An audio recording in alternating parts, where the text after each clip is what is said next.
Welcome to the CEC report. It's the 26th of July. I'm Robert Barwick, and I'm joined today by a very special guest, economist John Adams. Welcome, John. Hi, mate. How you going? Very good. Thanks for coming back. No problems. In this week's CEC report, the establishment has abandoned Australians to economic Armageddon. Now, before I get into our discussion with John, a couple of things to say. The CEC's petition on bail-in is more important than ever. Now, we've got quite a few thousand signatures on it, but this is something that John and I will talk about in a minute. We were talking about with members of Parliament in Parliament this week.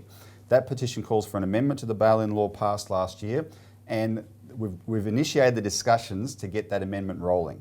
All right, so what we need is as many, if you the viewer haven't signed our petition on bail-in, if you're watching on YouTube, the link will be on below. Otherwise, call into our office and get a copy of it so that you can sign that petition. We need to get a lot of signatures on this so we can start distributing among members of Parliament, submit it to Parliament, etc. So I wanted to say that. The other thing I wanted to say is quickly, as usual, if there's anything on the show you want more information on, feel free to call in on our toll-free number and get a free copy of the weekly Australian Alert Service in which we report in depth the topics that we discuss on the show. Right, so the toll-free number's on the screen for you to do that. And we'll also put the contact details for John's website up so you can see his elaborations on the subjects that he'll raise in today's show as well. All right, so with that out of the way, let's get started. Welcome again, John. Hi, mate. All right, so we want to cover a few topics today. Sure. One is economic Armageddon, which is a concept that's very much associated with you. We'll talk about the political eruption in the city of Mandurah in Western Australia, which we had a little bit to do with. Yes. And finally, let's talk about what's been going on in Parliament this week as we were both there. Sure. Right? But I thought, before you talk about Armageddon, or to set the scene for that, Philip Lowe gave a speech yesterday. That's right. And there was all sorts of speculation about what he was going to say. Perhaps he didn't go as far as some people were predicting. Right, where he was going to lower or raise the inflation target to justify more action. But what he did say, this is his quote: whether or not further monetary easing is needed, it is reasonable to expect an extended period of low interest rates. So he's put the low into low interest rates. Yes, that's correct. But we've already had an extended period of low interest rates, and he's made them much lower. And this very much is part of what you fear is leading to an economic Armageddon scenario. Absolutely.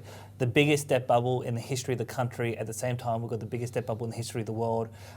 These ultra low interest rates has been a key catalyst for why we have this bubble. The Reserve Bank is stuck. We've got massive policy failure because if they raise rates, we will have a depression because people can't pay. According to Martin North, 1 million households are struggling to pay their mortgages at the current interest rates, even though in the last 2 months we've had 2 rate cuts from 1.5% down to 1%. If they ever try to normalise interest rates, which would take back the cash rate to about 5%, we would have a major recession. And you're in Victoria, which, as Peter Brain pointed out on a very highly rated show that you did with him, Victoria, if it was a country, has the highest household debt to GDP in the world. In this state. Absolutely. So we've got interest rates stuck, both in Australia and around the world. So it wasn't a surprise to me that Philip Lowe said that. And what we're seeing from the government and the Reserve Bank and APRA is this, what I described on the show with Martin North is the kitchen sink strategy. They are throwing every single conceivable policy lever to stabilise the debt bubble, to get house prices back up, to keep people in construction jobs. And how they're doing that, they're sucking in a new generation of Australians into debt. So you don't believe them that this is all about maximising employment? No, of course not. No, the thing is, they talked about in the last few months about 100,000 people can't get work. And their focus is about that. Well, were they talking about 100,000 people last year? Of course not. The real story is that in the first 3 months of 2019, there was evidence to suggest that we were seeing the same early warning indicators of a systematic collapse like in Ireland. And so since the election, they are throwing everything they can to stabilise the bubble, because if they don't, we will end up like Ireland sooner rather than later. Yeah. But so Armageddon will come.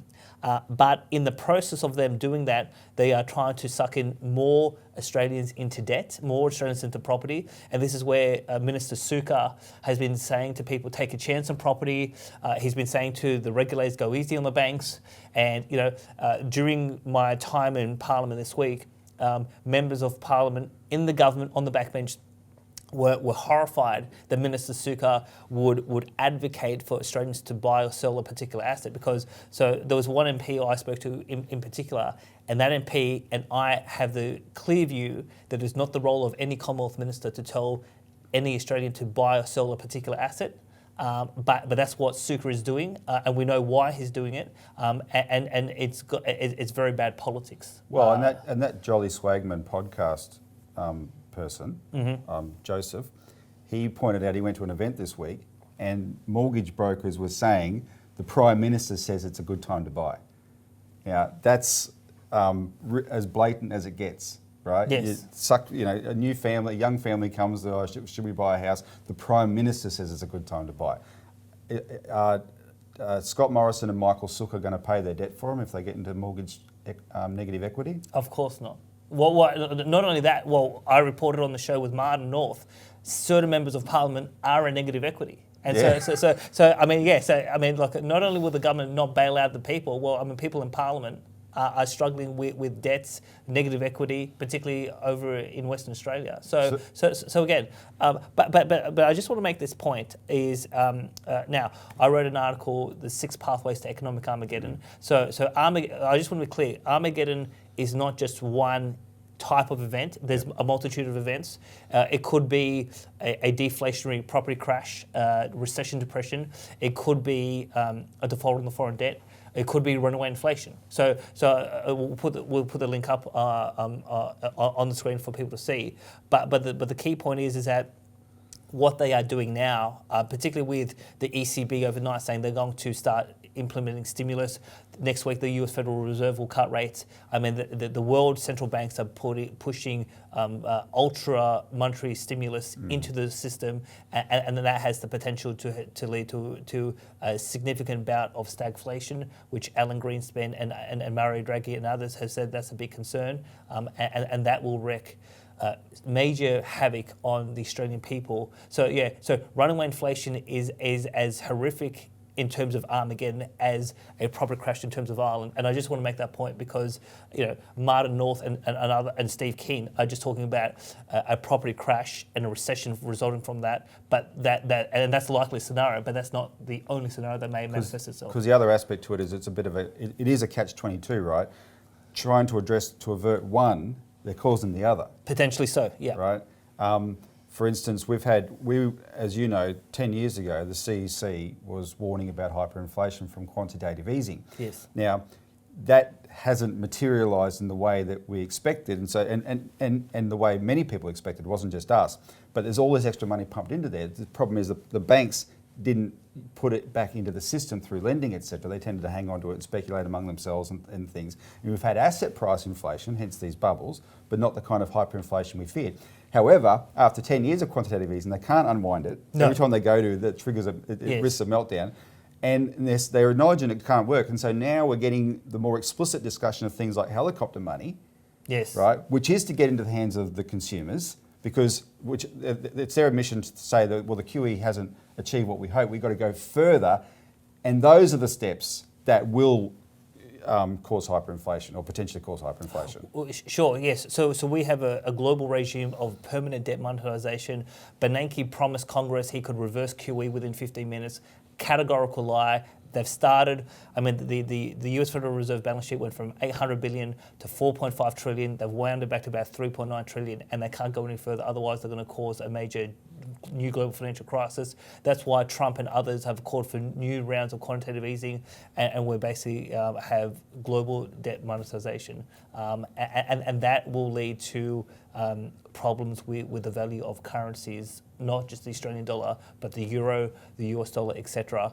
And when that happens, the average citizen who doesn't have the means to protect their purchasing power, that will cause major economic pain on them, and that's a different form of economic pain to what the Irish experienced 10 years ago. So that's important to just notify to Now, the viewers. Before we go to a break, tell your viewers about your interview with your and Martin North interview with Dr. Peter Brain, because and people should watch that. We'll put the link up on the screen. Yeah. This is a very important interview you did, where he's laid out a pretty stark scenario. Yes. So we interviewed Dr. Peter Brain. Why? Because Australia has two debt bubbles, not one. We have a household debt bubble and we have a foreign debt bubble. And everything that the government is doing at the moment is to stabilise the housing debt bubble. But Dr. Peter Brain argues that will have an ultimate consequence in terms of the foreign debt, the serviceability of the foreign debt, the value of the currency, and we could see a national crisis, a balance of payments crisis, because we're trying to stabilise one bubble. So yeah, two bubbles, they are linked. If you save the first, you could cause a problem with the second bubble. And we spoke to Dr. Peter Brain for 40 minutes on that program, and it's on the interest of the people. And he's the author of your favourite book there. Yeah, Credit Code Red. All right, let's take a break. When we come back, we'll talk about the shenanigans in Mandurah.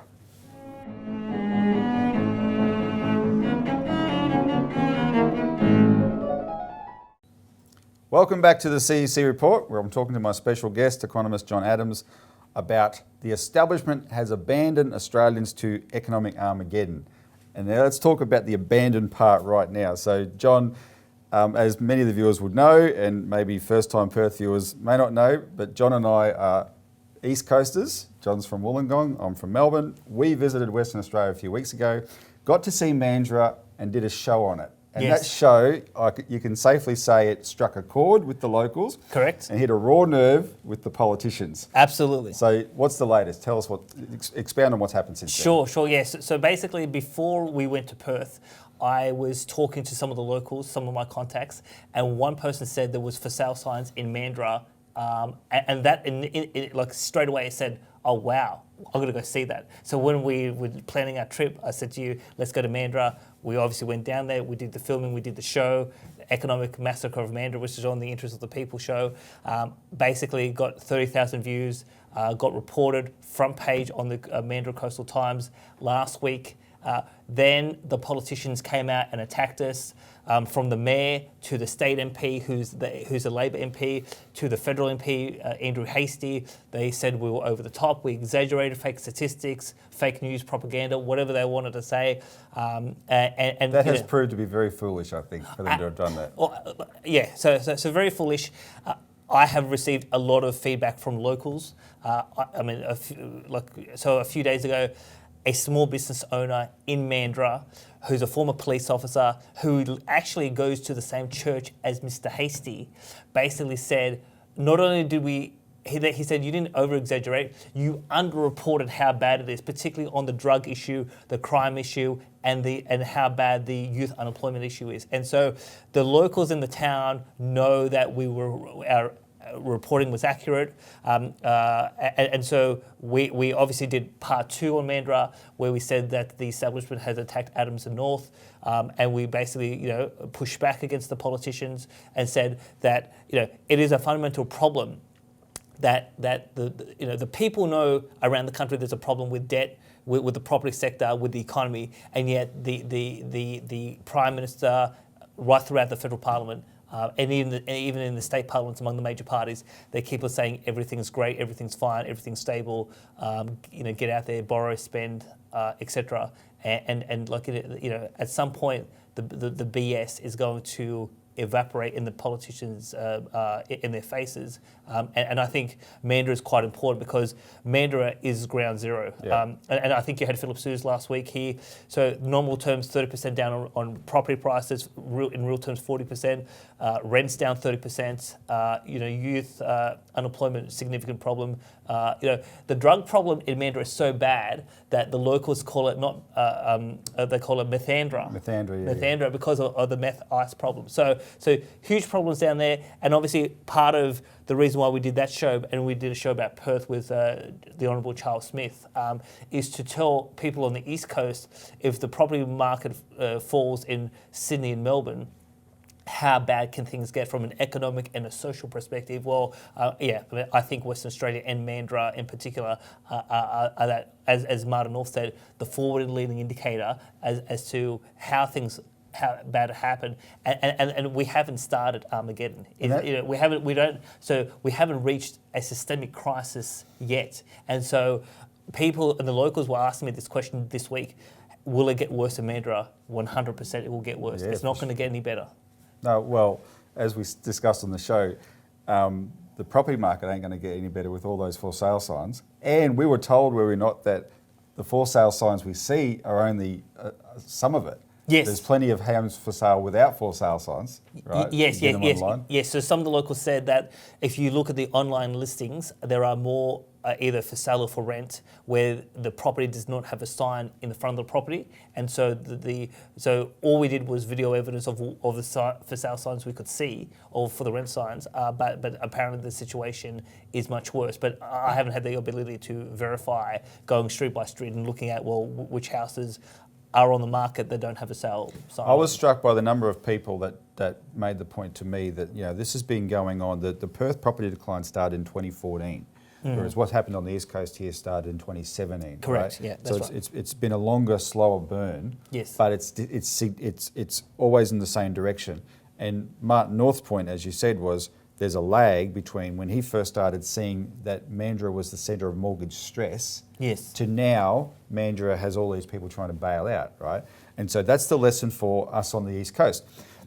Now, some people have tried to rationalise it and say, "Oh, look, Mandurah is just this holiday town. It was, there's no industry there. There's nothing to support an economy anyway."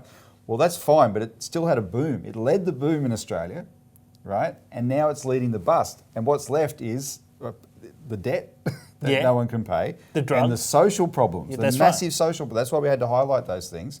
Absolutely. And the politicians didn't like it. So, what do you think is going on in their heads, though? When these local politicians are so obviously confronted with the same reality as the rest of their constituents, but then someone like you comes along and gets national headlines for it. Why do they react this way they do you think? Sure. So I was shocked that Hasty came out and attacked me and attacked the show, and he said we over-exaggerated our reporting. So I got on the phone with Coalition. As a former Coalition advisor, I still have friendly relations with several senators and MPs. I got on the phone with some of them and said, calm Hasty down. I'm not the enemy. I'm here to actually help the nation. This is why I've been doing this for 4 years, and I said, if the guy wants a war, I'm ready to take him on because his position is unsustainable. And so a senator did contact Hasty from what this senator told me, and Hasty's position is he agreed with our show, but he felt that he had to stand up for his local constituency. So that's the rationale. And politicians think that we can't talk down the economy, we can't talk down our community. But what do people in the community want? They want an honest dialogue about the real situation. And this whole mantra from the establishment, no, we can't front the people with the honest truth. That is, I was during Parliament. I was speaking to a journalist in the press gallery, and they said that's the way politics is done in this country. And I said, well, that's one way to do politics, but it's the wrong way, and that's not what people respect. Yeah. All right. Let's take a break. When we come back, we'll talk more about our week in Parliament.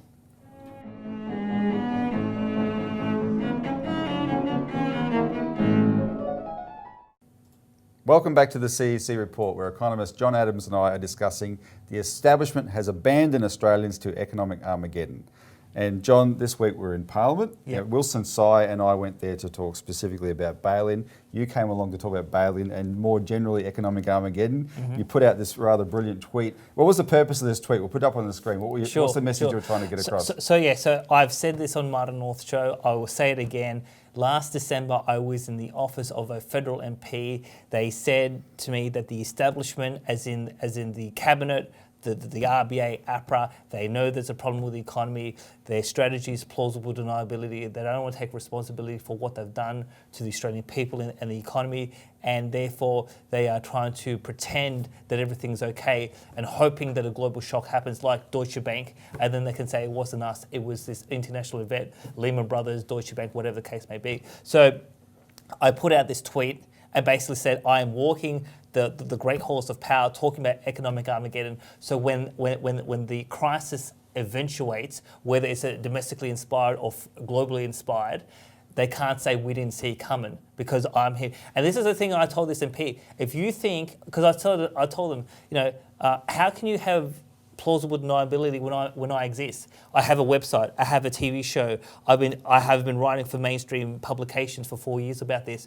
You can't sustain this myth that no one can see a crisis is coming when you've got this massive structural imbalance in the Australian economy and the global economy. So so I walked the halls this week. I did meet a few MPs.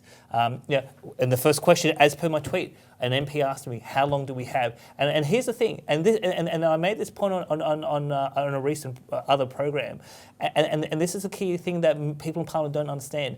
The IMF has said Deutsche Bank is the most dangerous bank in the world. Yep. If they, on Monday night, for example, declared insolvency, the markets will melt down within days.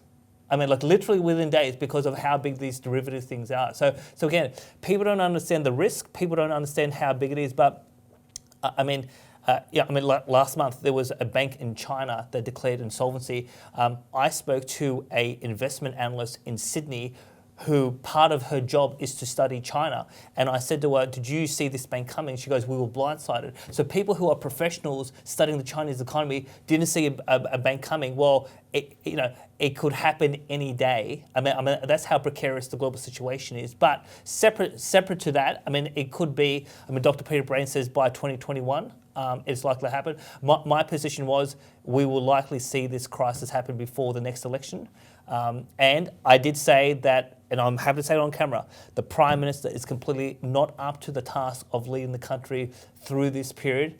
And I told people, since John Howard, and we may have a different view on John Howard, but he was competent in the role. We've had 5 Prime Ministers not up to the job, from Rudd, Gillard, Abbott, Turnbull, Morrison. And I said, I don't care about this revolving door sickness.